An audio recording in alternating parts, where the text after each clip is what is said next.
எடல்குவின். இவங்கள் ஒரு பெண். இவங்க 1907ஆவது ஆண்டு செப்டம்பர் மாதம் 14ஆம் நாள் பிறந்தாங்க.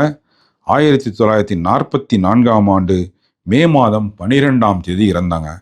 இவங்க பார்த்தீங்கன்னா ஆப்பிரிக்க கண்டம் முழுவதும் மரியாயன் சேனையை ஆரம்பித்து வச்சவங்க. மிக மிக சவாலான அனுபவங்கள்லாம் அந்த கண்டத்தில் இவங்களுக்கு ஏற்பட்டுச்சு.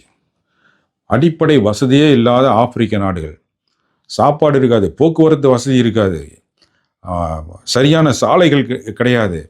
அந்த மாதிரியான ஒரு ரொம்ப கடினமான சூழ்நிலையில் மாதாவுக்காக நான் இதை செய்வேன், மாதா இந்த மரியாயன் சேனையில் இருக்கிறதுனால அந்த உலகத்துக்கு நான் கொண்டு போய் கொடுப்பேன், மரியாயன் சேனையை எல்லா இடத்துலையும் ஆரம்பிப்பேன்ட்டுன்னு யாரும் செல்ல தயங்குகின்ற அந்த ஆப்பிரிக்க கண்டத்துக்கு போய் இவங்க மரியாயன் சேனையை ஆரம்பித்தாங்க. குடும்பத்தை விட்டுட்டு போனாங்க. இவங்க சிஸ்டர் கிடையாது, இவங்களும் ஒரு பொது நிலையினர் தான்.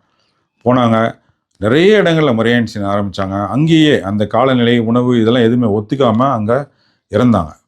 ஆக தொலைதூர நாட்டுகளுக்கு போய் குடும்பத்தை விட்டு தான் செய்கிற வேலைகளெல்லாம் விட்டுட்டு மாதாவிற்காக போய் பணி செய்தவங்க இவங்க. இவங்களும் வணக்கத்திற்குரிய அப்படின்ற புனிதர் பட்டத்தினுடைய முதல் நிலையில் இருக்கிற அந்த நிலைக்கு வந்திருக்காங்க. இவங்களும் புனிதராகணும்ன்ட்டு நாம் வேண்டிகிட்டு இருக்கோம் மரியாயன் சேனையில்.